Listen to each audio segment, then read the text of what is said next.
Welcome to the Burrillville School Committee regular meeting, December 8th, 2015, 6:30 p.m. Burrillville High School Media Center, 425 East Avenue, Harrisville, Rhode Island, 02830. Members present, all. Please join us in the Pledge of Allegiance. Allegiance to the flag of the United States of America and to the republic for which it stands, one nation, under God, indivisible, with liberty and justice for all.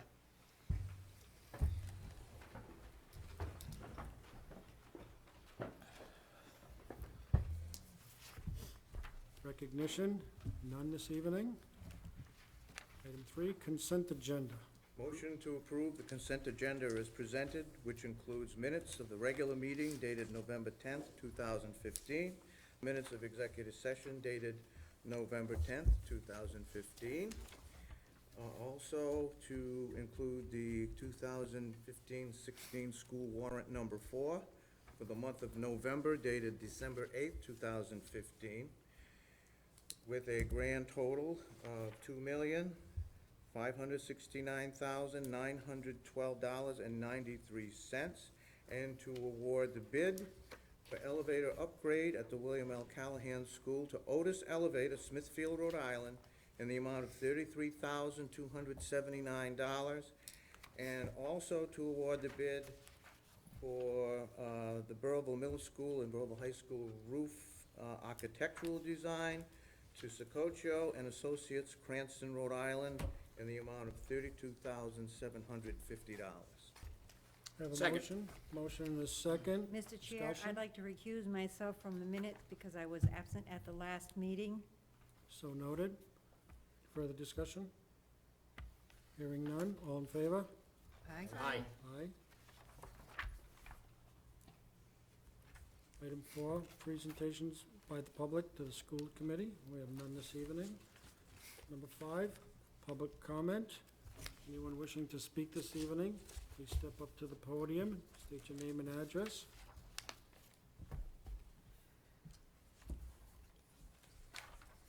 Good evening, everyone. Thank you, Mr. Chairman, Dr. Pilata, and the council, committee, I should say. Tonight, I know we're going to be talking about PARCC, and I'd like to just remind everybody how we kind of got here and remind everybody of the concerns that I've had with Common Core standards and the PARCC test that's been developed as a result of those standards. I'd like to point out one little piece of information, first and foremost, which I think is of worthy note. The state of Massachusetts has garnered 80,000 signatures to get on their ballot in the fall the prospect of eliminating Common Core from their state. And I think that's a tremendous move toward where I think we should go back to, which is the standards that they had originally that made them so good. I mean, their process was a 12-year or 10 or 12-year process of developing those standards. We fast forward to the PARCC test, and I know 26 states originally adopted it. That number is now 5. I think that says a lot about what people are feeling about this test. There's really no question that students were going to perform poorly. We're going to hear the explanation that it was a new test, and there's legitimacy to that, and I understand that. But when you look at how this test is now going to be used as a tool moving forward for high stakes for student performance, and I know this group has and Dr. Pilata, I give you credit for suggesting we push this off to 2020. I think that makes a lot of sense. But I think the point that I'm trying to make is that with the high stakes assessment for both teachers and for students, I think we're on some shaky ground. We're looking at this test that's been developed and overseen by the state in developing the test. The state oversees the implementation of the test. They report on and grade the test. They set the cut scores and then report on the findings. It seems like there's a lot of conflict of interest in that sort of scenario, whereas historically standardized tests were administered by a third party, unbiased, and not subject to at least the perception of conflict of interest. So I know we're under the gun here with the federal requirements on this, which again reminds me that the federal government has no authority in the Constitution whatsoever to push forward anything related to education. So keeping all that in mind as we listen to the presentation, I think we should all be in the back of our minds thinking about how do we begin the process of getting away from some of these mandates and working back toward local control, because the next bill that's coming down the pike with the reauthorization is a 1,000-page bill that I'm quite certain none of our legislative representatives and senators have read. Sorry, I'm not sure what you said. I apologize. Didn't say that. I'm not sure that I'm not sure that everyone's getting the gist. Siri said that. Thank you, Suri. And with that, I guess I think I've gotten my point across. She heard you. That's a good way to end it. All right, thank you, guys. Thanks, Don. Next item on the agenda, personnel. Appointments, leaves of absence, retirements, resignations. Mr. Chairman, make a motion that we approve leave of absence for Stacy Sutherland, school psychologist, Stair Farm Elementary, through the end of 2015-16 school year. Second. A motion and a second. Any discussion? Hearing none, all in favor? Aye. Aye. Mr. Chairman, I make a motion that we approve the following appointment: Fred Bevins, custodian, first shift, BHS, effective January 1, 2016. Second. We have a motion and a second. Discussion? All in favor? Aye. Aye. We didn't have one last month. Oh. The principal asked me to put it on. Okay, next. That's it. That's it? Okay. Item 7, old business. Fiscal year 16th, Motion open? Second. ESD budget update. I have a motion open and a second. All in favor? Aye. The budget presented is just for informational purposes, no transfers or other numbers. Motion to receive and file. Second. Receive and file in a second. All in Second. favor? Aye. Aye. Aye. Fiscal 16th rink budget update. A motion open. Second. Second? Motion and a second. All in favor? Aye. Aye. Nice to see the black numbers again. Motion is to receive and file. Second. Motion receive and file and a second. All in favor? Aye. Aye.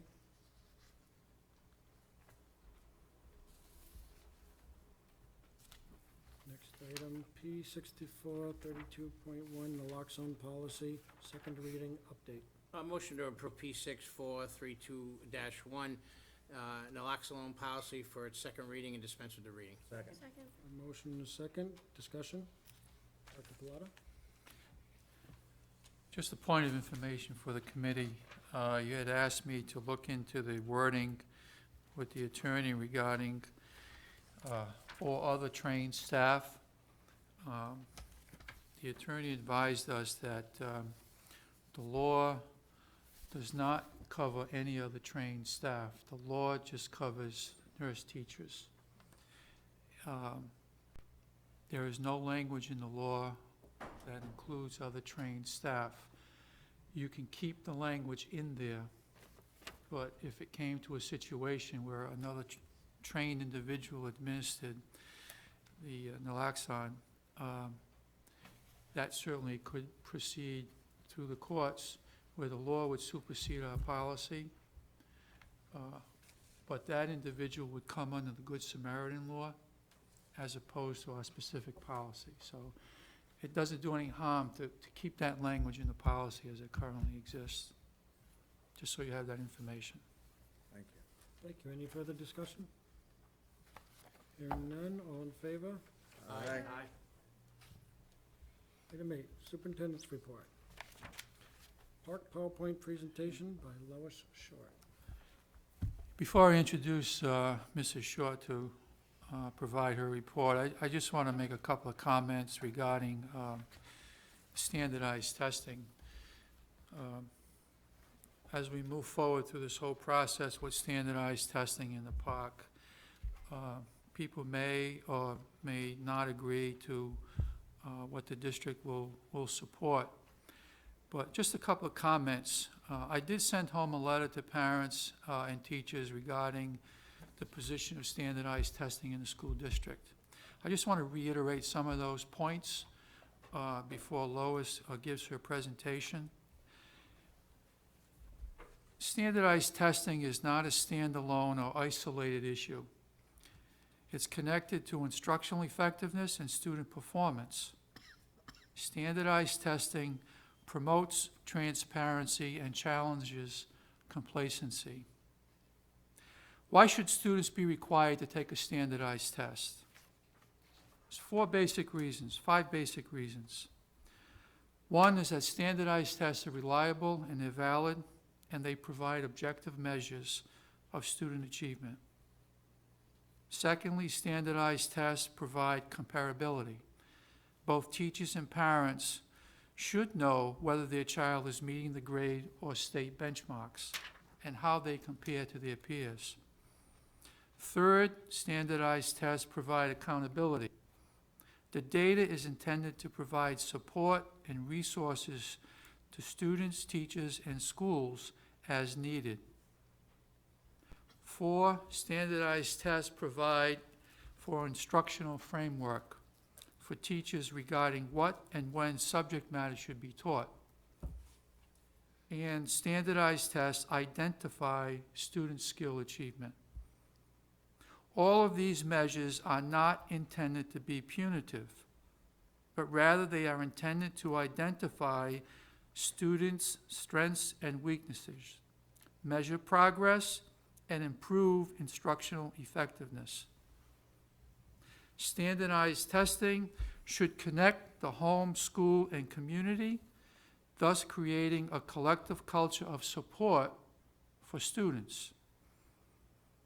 Students must take standardized testing seriously. That did not happen in this school district last year, obviously because of the movement that took place, which I certainly respectfully disagree with Mr. Allen on that. Both parents and teachers must advocate the importance of standardized testing, and all of us must continue to set high standards. We can't lower the bar. We expect all eligible students to participate in the 2016 PARCC assessment. That's our expectation. Let me assure you, under this administration, as I stated earlier, standardized testing will never be used as an instrument to punish. Our goal in this district has always been to provide every student with every opportunity to be successful. Standardized testing, and I repeat, is only one component to help students achieve success. So as we get closer to the time frame, which I believe is sometime in May for the PARCC, I'm really asking both parents and teachers to take this test seriously. That needs to be communicated to the students. We only had 60% participation last year, compared to the state average of around 90-something%. I'm not happy with that. I'm not happy that our middle school only had 39% participation. Not happy with that, not happy with the results. Why? Because there was a culture in the community last year that basically pretty much undermined the importance of standardized testing. Whatever we do, ladies and gentlemen, in the future, kids will be subjected to standardized testing. We can't treat it as an instrument that is going to drag down our kids. We need to treat it as an instrument where it's going to show us where we need to improve. So we need to talk about it in a positive way. And I have no problem with Mr. Allen and his objections to it. He has every right to do that. But I think this year what I'm asking for is the cooperation of both the teachers and the parents to promote PARCC in a positive way. We can't have the school department going in one direction, the home going in one direction, and the community going in another direction. That does not benefit the child.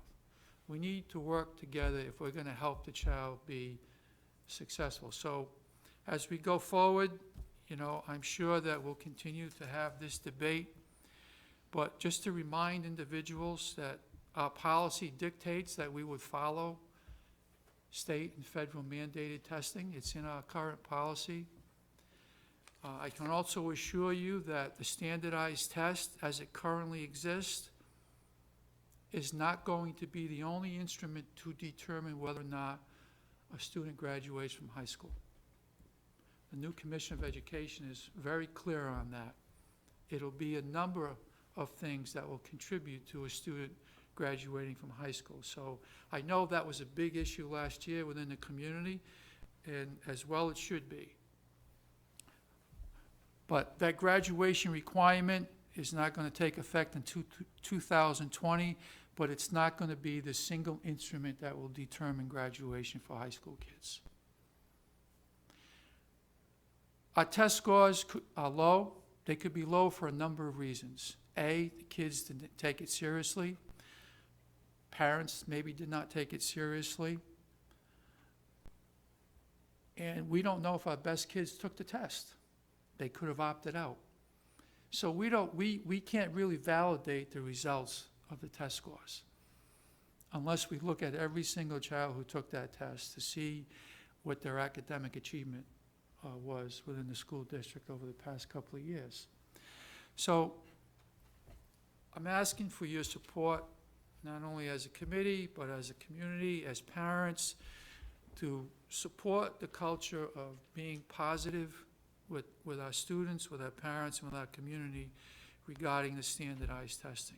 And I would hope that, you know, going forward, that we can certainly get close to 90% participation. And I believe if we do, we'll see better results. I would agree with Mr. Allen. Common Core is a national debate. I'm not focused on the national debate anymore. I'm focused on what's best for our kids here in Burrillville.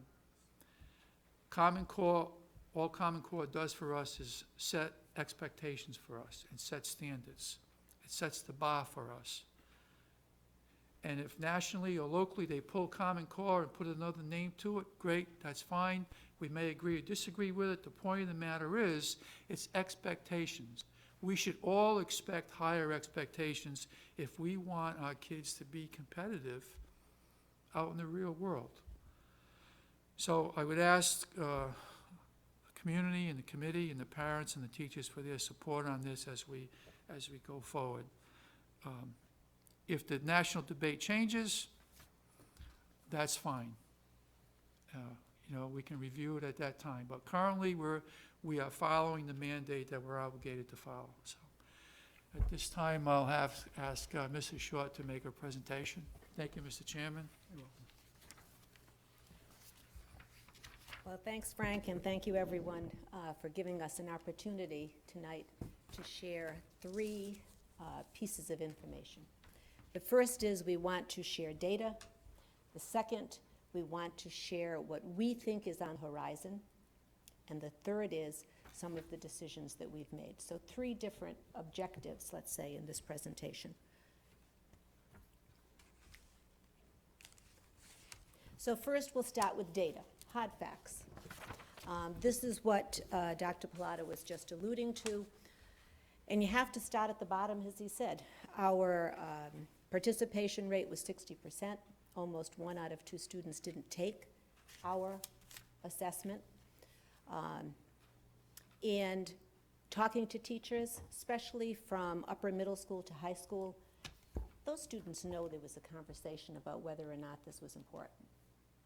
And that really undermined their willingness to take this seriously. So some of the facts are beyond data. Some of the facts are just human nature. If something isn't important, why would I give it my all? So as we look at the statistics for the district, the overall proficiency rate for English language arts is about 30%, which you saw in the paper. Elementary is about 31%, middle school 33%, high school 25% in English.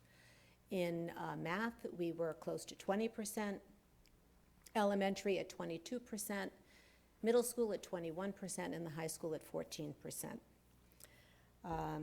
If you look at the state data, the Rhode Island PARCC data, a little bit higher. English language arts was 36%, mathematics 25%, algebra 1 about 26%, and geometry 14%.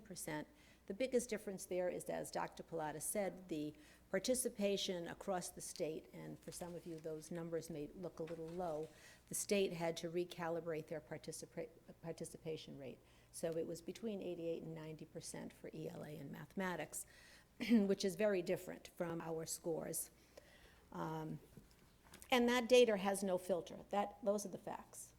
If I were sitting in a different district, I'd have different numbers for the local, and the state would be the same. I think what is important is that, well, what do we know right now? Well, the first thing that I think we can say right now is that the PARCC looks like it will remain for the next 2 years minimally. That's from Mary Ann Schneider. Some of you know that name, from the Department of Education. She had it in the journal. We're trying to find information in every source that we can find, and it looks like it will probably be around for a couple of years. The second piece, and I think we've heard it from 2 people tonight so far. Mr. Allen, you mentioned it, and Dr. Pilata said the same. There's no question that there is a debate going on. If you're working with school committees, you're having a conversation. The parents' organizations are having a conversation. Nick, teachers are having conversations through NEA. Mike Whaley's on the board. Rhode Island Principals Association is talking about how PARCC should be reframed. And Dr. Pilata, through RISA, is having that same conversation. So right now, I mean, we can all see that through this conversation, there's going to be some changes coming down the road. The third bullet down talks about the fact that state accountability is still there, and it's funny that we heard about the reauthorization of ESCA, and we just got a newsletter to educators, and if you looked at the executive summary, they had a statement, and I'm just going to read it for now. I mean, who knows if it'll change, but this is the reauthorization statement. The bill maintains important statewide assessment to ensure that teachers and parents can mark the progress and performance of their children every year from 3rd to 8th grade and once in high school. So it looks like that is, if we just look at what's happening right now, looks like that's going to stand. The bill encourages a smarter approach to testing by moving away from a sole focus on standardized tests to drive decisions around the quality of schools and using multiple measures. And so when you hear the state talking about multiple measures, they're reading the same legislation we're reading right now. So, I mean, this looks like it's going to be part of that conversation. The rest is, you can read it there. There's an executive summary on that ESCA reauthorization that I think is really good. The next thing is that the results are going to be published publicly. We can't control that. Whether we have 60% participation or 95% participation, whether you're in Rhode Island or in Massachusetts or in any other state, we can't control the public reporting of data. Once it becomes public, it's going to be out there. So the results we just saw for district and state in the future will remain public. It looks like the test will remain on computer.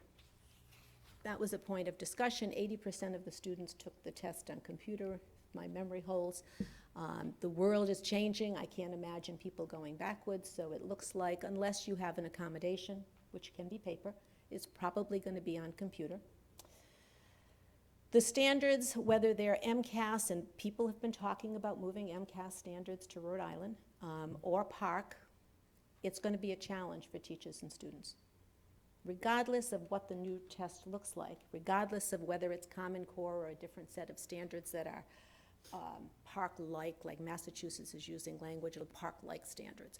Whatever the standards are, they're going to be challenging because we're in such a competitive world. And I did something which you may find interesting or not, and I have to move away from the mic in a minute. But it was funny. In about 1999, I was sitting in my program to become certified as an administrator. And it was like a race of taking 8 courses. But right next to me was a principal from Massachusetts whose school did not perform well, and he was forced to go back to school. And if you could have heard, if you could have been a fly on the wall in 1999 to hear the perception of MCAS, and now, of course, it's the rage, right? It's top performing. So I just did something here. It's going to be quick.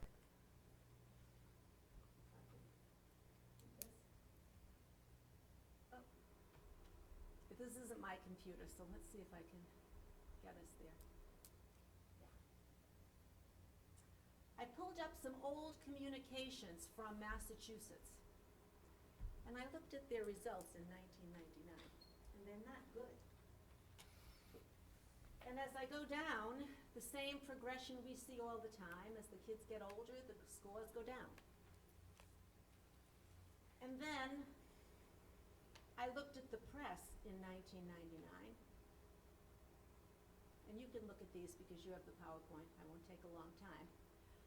But you're going to see conversations about scores that, one district that was at 23%,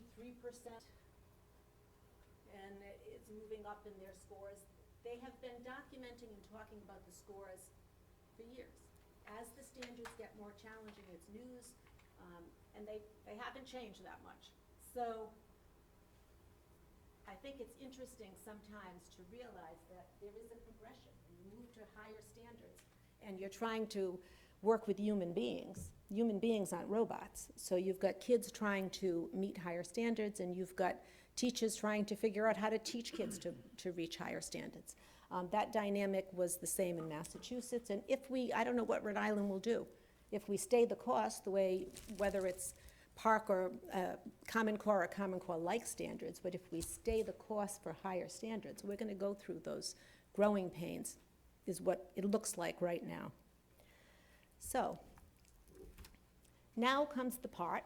So that was a little bit about what we see happening, what we think is on horizon.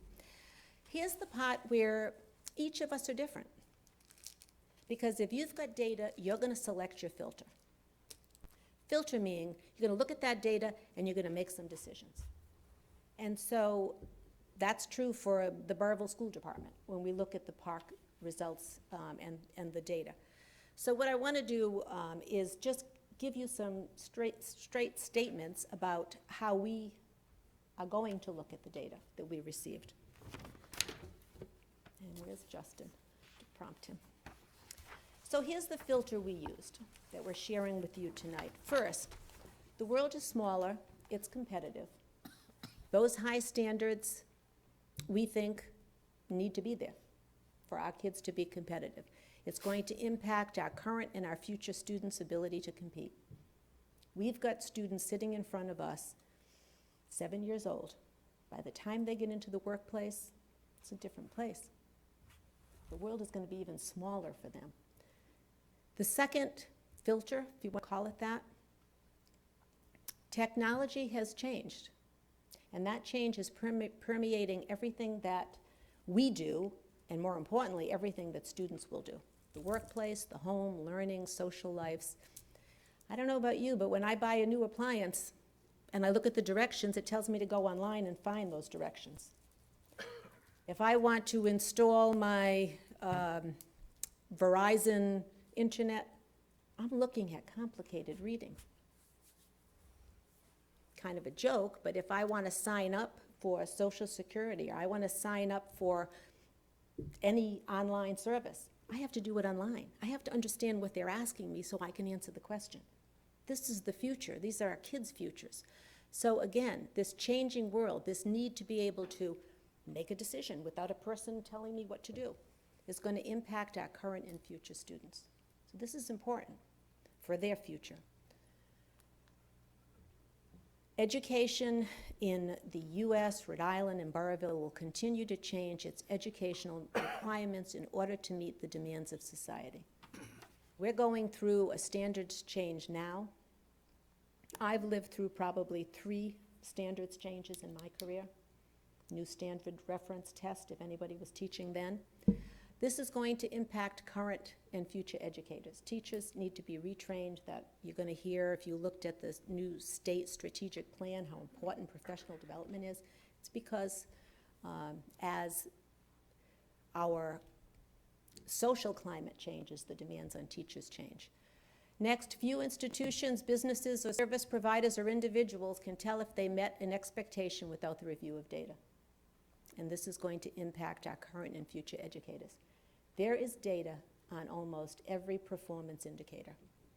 Your interest rate at your bank, the quality of service because you did a follow-up survey on how good service was, our impact and ability to educate kids. Next, the nation, the state, the district, schools, classroom teachers, students, and parents will use performance measures in several forms. Sometimes we get caught up on PARCC data. Our district has invested heavily to provide other sources of data. And this year, if we take the PARCC data out of the equation, which we almost have to, because it isn't useful to us holistically, then we have to rely on our common assessments. We have to rely on our DIBELS data and our study island data. We have all kinds of data. Those schools are looking at the performance of kids every day and saying, who's the student who is the most in need? How do I give him those services? He's my average student, but what doesn't he know? We've got data that we use constantly, and that's going to stay that way.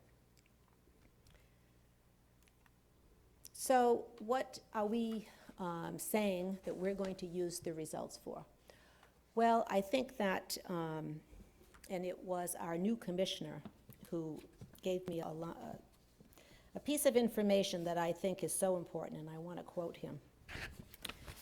What he said is that data should be the servant of our schools. Data serves schools. This year, our data doesn't serve us any purpose. We could sit and try to figure out who didn't take the test. Were they high-performing students? Were they low-performing students? What would that serve?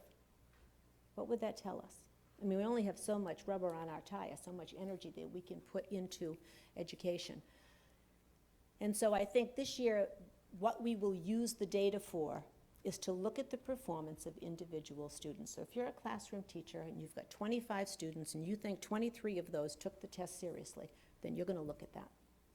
If a principal like grade 3 doesn't look too bad, some schools have better data. If a school wants to look at a particular grade, they will look at that. But with 1 out of 2 students taking that assessment, we don't believe that those scores reflect our students' learning, our students' knowledge, or our teachers' performance at this point. So no conclusions will be drawn from this year's school level and district level data. It is valuable for individual teachers to look at individual students. They can look at their areas, and I shared with you in a Friday update what those reports look like, so you've seen them. It gives really good information if the student took the test seriously. We will work to have full participation, as Dr. Pilata said, in future testing so that we have meaningful data that better represents the efforts of our administrators, our teachers, and our students. I mean, if we're going to make people go through the exercise, we want information that's valuable to us. Again, we will continue to be part of the discussion that forms future decisions on state testing and accountability. I know I have a meeting every month, it's this Thursday, at the Department of Ed for curriculum directors and assistant superintendents. We talk about it all the time. They ask, we had to fill out a survey on science testing last time we were there. So they're constantly seeking information, and we'll do our best to provide them with information we believe is true. And I know you're doing the same. And last, and I'm way off, we will continue to use our internal data to make decisions. So that's how we propose to use our data. I looked at it today. I can tell you that most of the informational writing was in the area of science. I learned something by looking at the test, not the test result. You know what I mean? We will continue to use it in ways that we think make sense. But looking at that data, we're not going to draw any conclusions. We're not going to compare our district to another district in the state. We're not comparing ourselves to the state data. So to kind of sum up and help us to keep in mind what's really important. If you look at the quote from our governor, there is no other way to say it. Affordable, high-quality education for kids creates jobs over the long term for our communities.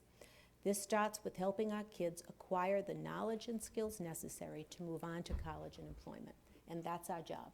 The first slide said, our role is teaching and learning, and that's where we're going to focus. And last, from our new Commissioner of Education, for my part, I am committed to promoting personalized student learning where every student participates in challenging and exciting learning environment that meets his or her individual needs. And I love that last quote. He's eager to work together to support and hold the ladder steady as our students continue to climb. And I think that's our job. If I had to leave with a message, I think we need to steady the ladder. We're the adults. There's all kinds of political and public discussion going on. But our kids have to go in and make a decision about taking a test, and we're saying every student needs to be there. So our job is to hold that ladder steady while they go in and attempt to do their best. And then as the climate changes, well, we'll continue to look at those results. Thank you. That's what I have. Thank you, Lois. Does anybody have any questions for Lois, the committee? Mr. Trink? Yeah, I mean, thank you, Lois. We also spoke about this at the, at Frank's meeting at Levy School. He mentioned this in his presentation. I think, after hearing all this, that we have to understand that the results are useless. We don't know who took it, who didn't take it. And I don't think anybody could have ever predicted that the forces was done. Would be as successful as they were. I mean, it's made our results useless. And so we have to make a decision, and I think that the school committee has to come up with a document of some type, a statement, that backs the administration, and we have to make everybody know that we are gonna take it seriously, so they need to take it seriously. I mean, Lois said, if you're a student and you see all of this, how seriously are you gonna study for this? How seriously are you going to prepare the day before and the day of? The national discussion, the state discussion, those are gonna go on whether little old Burrillville is here or not. But we have to make sure that we have information that we can use, and that we show kids that you have some responsibility to authority. Authority has decided that there's gonna be a test to test you on your knowledge. They're gonna see that all throughout their lives. And this is not gonna be the last test and that they're gonna be taking. That has high stakes, whether it's for a job or for a school or for a program or whatever. I just think that we should consider some type of a document, some type of a statement that backs the administration and tries to encourage a 100% participation in this test. Thank you. Anyone else? Ms. Godden? I don't disagree with Mr. Trink. Thank you very much. You're welcome. Short. But I think that, you know, we talk about the administration, the teachers getting involved, the public, the government. I think what we need to do is excite the student about what they are taking part in and what they can learn and gain from it. If we can excite the student, I think we would get more participation. So looking at the administration and the government and the political pros and cons, I think that they have to look at the student and say, the student needs to be excited about this so that we can learn about this PARCC test and what it can do for our district, our state, our educational system. And I think the student is the area where we need to go. Getting them more interested in participating in this and what it will do for not only them, but for their school district. Thank you. Welcome. Anyone else? Dr. Polito? Just Excuse me, just a couple of closing statements on this topic. There are a couple of points where Mr. Allen and myself do agree.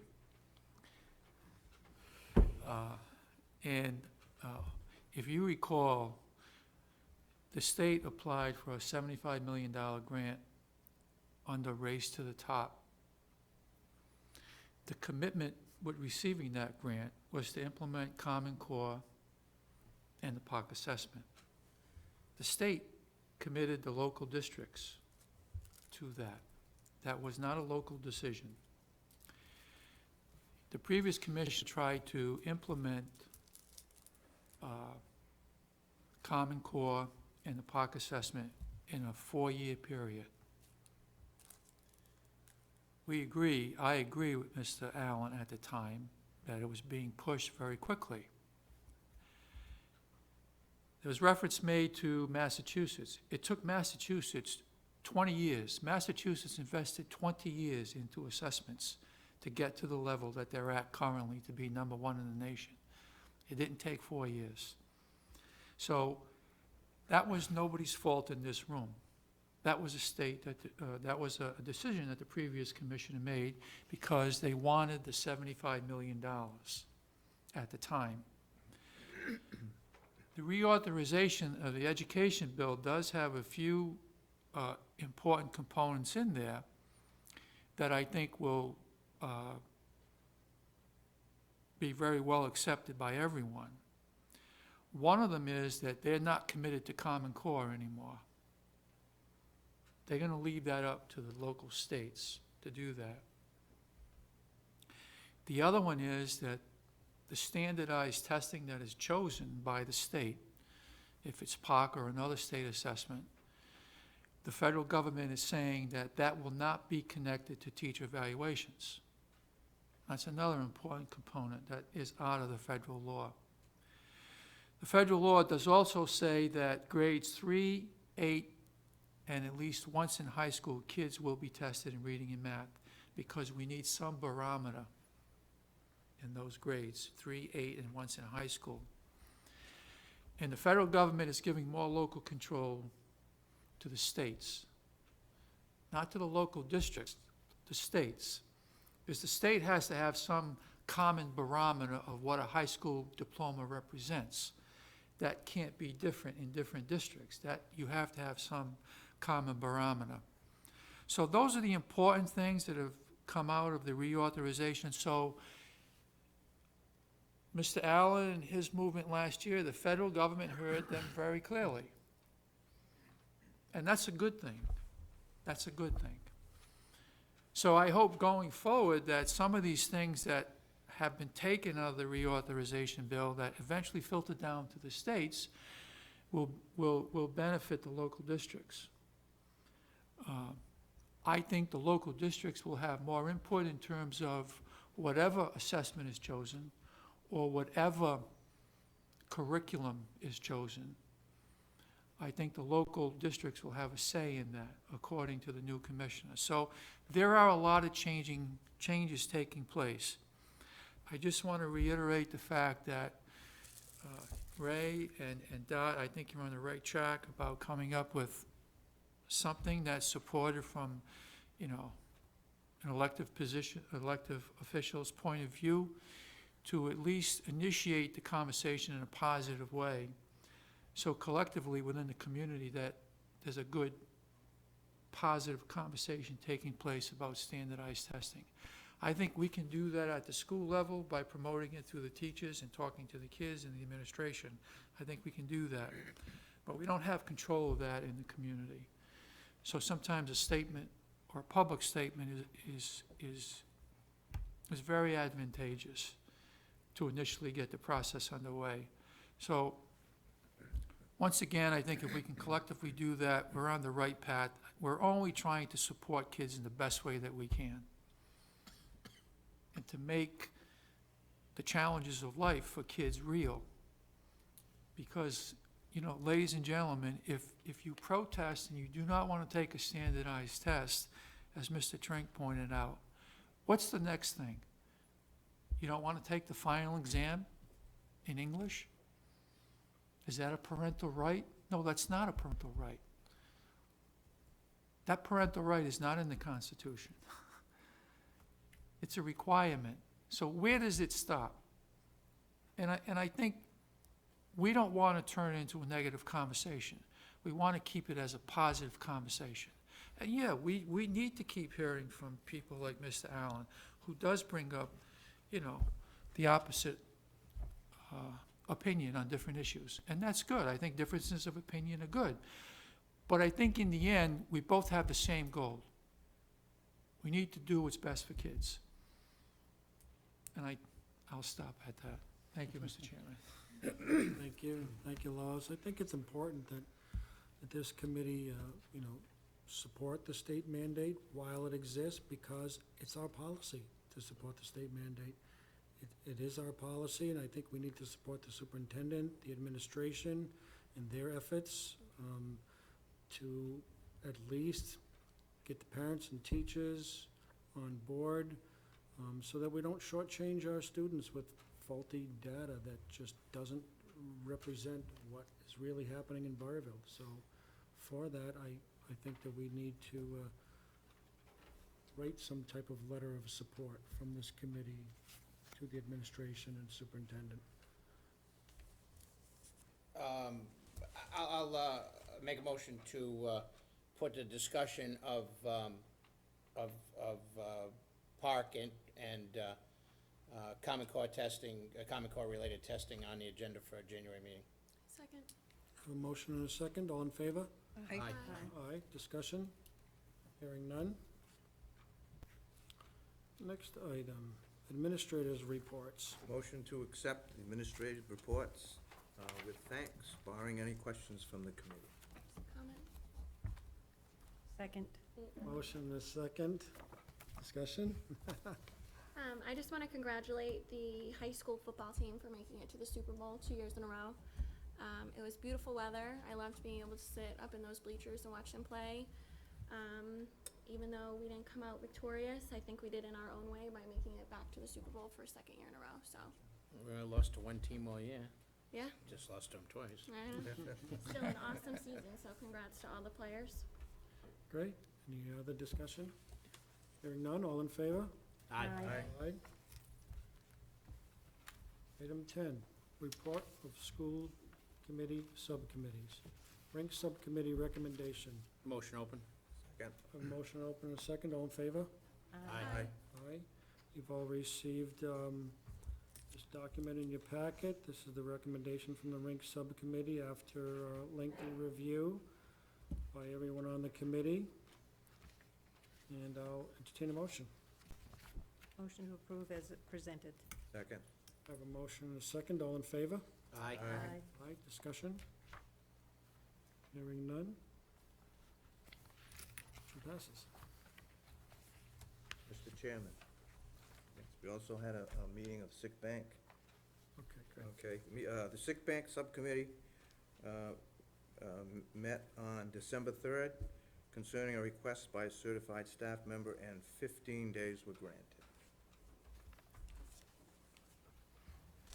Mr. Trick? Is the non-certified, do they have a sick bank? Yeah. How come we never get a Yeah, report on they- that one? Yeah, well, we've had one this year, One this year, not so- certified, yeah. But they're separate, their days are kept separate. They're separate. As far Who as I sits know. on the, Robin. It's myself. To be honest, we haven't met in such a long time that I really don't remember who's on it now because they've just changed. and the sick bank really doesn't meet until there's a request that comes in. Right. So you probably haven't any requests We to haven't date. had any in some while. Quite a while. So I'll entertain a motion to receive and file. Motion made. A motion to receive and file Sink Bank Subcommittee report. Second. Second, all in favor? Aye. Aye. Item 11, correspondence, communications. I have one correspondence from the Charter Review Commission.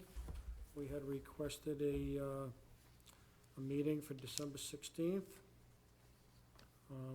They had wrote back and asked that we change that meeting to Thursday, January 7th, 2016. We don't see no reason to do that. We have another meeting on that day and the day before, so I would like your permission to reply that the meeting stay as December 16th.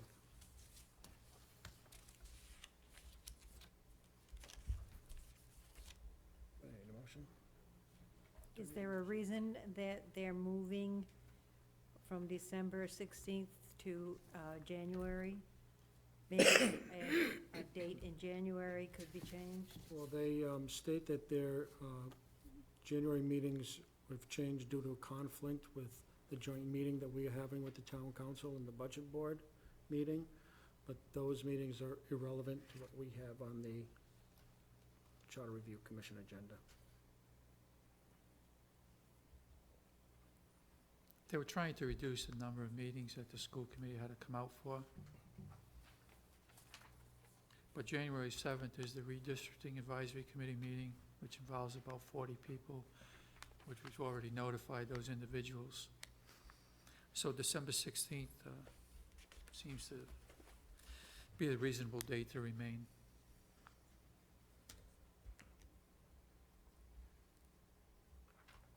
Do we need a The motion? charter review. Need a motion? Motion to have the chairman get in touch with the Charter Review Commission on our preference of December 16th. Second. Second. I have a motion and a second. All in favor? Aye. Any further discussion? Hearing none? Where will- Motion passes. Where will Whoop, this excuse take me. place? Town council chambers. Okay. Thank you for that. All in favor? Aye. Aye. Aye. Item 12, new business. Approve CIP, capital improvement plan. Motion to approve. Second. A motion to approve and a second. All in favor? Aye. Aye. Discussion? Hearing none. Motion passes. Approve FY 2017 BSD budget request. Motion to approve. Second. A motion to approve and a second. All in favor? Aye. Aye. Aye. Any discussion? Hearing none, motion passes. Fiscal year 17 rink budget request. Motion to approve. Second. Motion to approve in a second, all in favor? Aye. Any discussion? Hearing none, motion passes. Approved BPAC survey. Motion to approve. Second. Have a motion and a second, all in favor? Discussion. All in favor? Aye. Discussion before approval. You know, this smells a lot like some of the surveys that we've had in the past, which SALT survey being the most famous one. I've never been for these surveys, and there's a couple of reasons. One is it takes time out of school. We talk about standardized testing taking time out of school, so do these. We also have to look at the honesty and the accuracy of the information provided by the students. I don't really put a lot of confidence in the students doing these surveys honestly and accurately. And thirdly, and I think most importantly, there's a couple of paragraphs that state, you know, the information is never going to be used for any other purposes, but that's all baloney. Nothing is private today. I got a call the other day, told me all my money was taken out of Navigant. Call them, give me them a certain thing that they could do and they'd fix it, which would have cleaned my account out. Bottom line, if you allow a survey, you have to think about the fact that that information will in fact be released at some point, whether it's released by the people who've given it or by the people who acted into it and took it. These surveys are not my cup of tea. They haven't been for many, many years, and that's why I'm going to vote against it. Not because I don't see the concern for the drugs. Dr. Porter? Yeah. The survey is related to the substance abuse task force that we have. It's one of the requirements of the grant. That substance abuse task force received a grant of $300,000. We have been meeting over the last year. They have funded various activities within that grant. We have set up 2 committees, one for prevention and one for intervention. We have 2 subcommittees working on the components of intervention and prevention. The student information that they receive, they compare it from year to year over the 3-year period to see if there's an impact or a reduction of the use of substance abuse as reported by the individual students. The grant, you know, I don't disagree with Mr. Trenka said, but I think the importance of the survey is to get the direct information from the students. There are approximately 38, 39 people that sit on this committee. Mr. Brazard sits on the committee, and Ms. Leclerc sits on the committee, Mr. Kamajian sits on the committee. We attend those meetings, we listen to everything that is said at those meetings. Police chief and myself conduct those meetings. And I can assure you that everything that comes through that committee is well vetted to make sure to address Mr. Trink's concerns, that a lot of this information is vetted through the committee. So I would suggest to you that you strongly consider approving this for that purpose. It's a strong piece of information that the committee needs.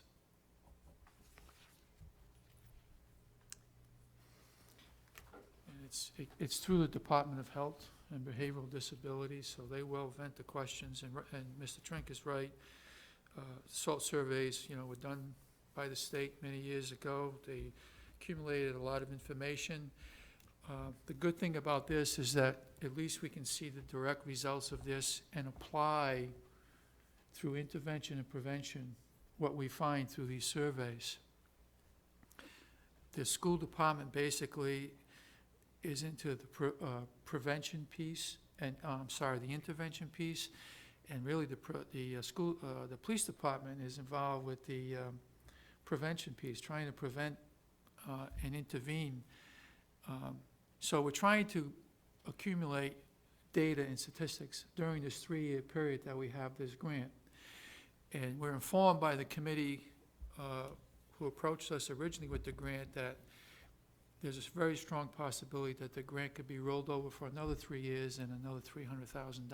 So there's a lot of good that has come from this, but we need this major piece to contribute to that.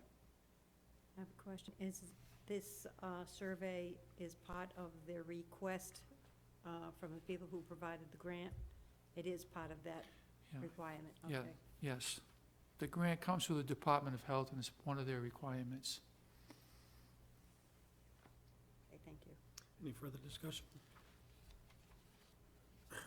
So I'll entertain a motion There is a motion on the floor to approve. to approve BPAC survey. A motion and a second. All in favor? Aye.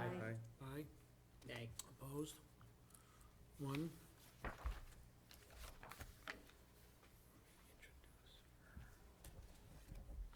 she here? I think so.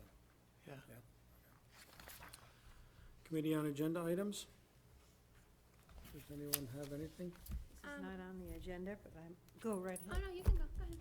I just want to wish everyone a very, very Merry Christmas and a Happy New Year. Thank you. From me as well. Here, here. And to you. Thank you. I like that, I just want to remind everyone that the last district/school presentation that Dr. Plata and the rest of the admin team have been giving at all the schools is tomorrow night at 6 o'clock at the high school. So if you can come, try to make it super beneficial. Final It's road Oh, it's in the show. media center? The final countdown. In the media, let me correct that, it's in the media center rather than the auditorium, so. Right. Will our business manager be doing an encore presentation at that?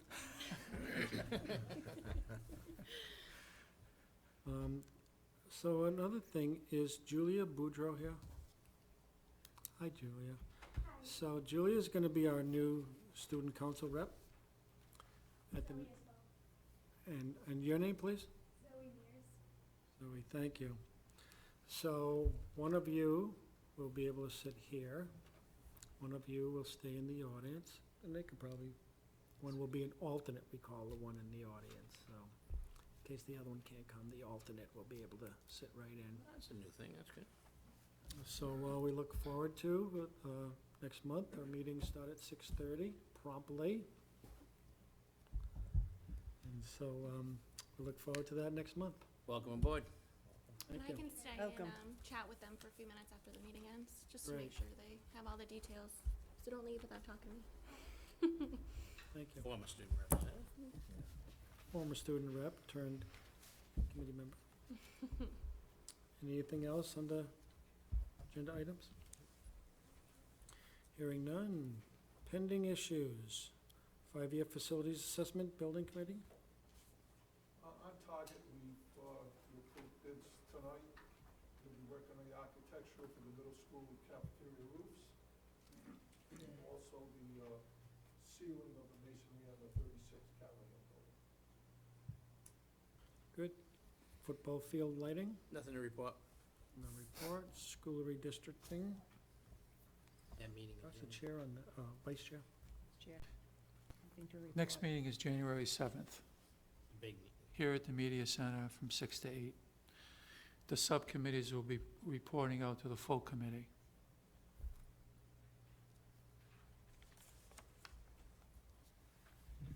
And last but not least, item 15, adjournment. Motion adjourned. Second. Second.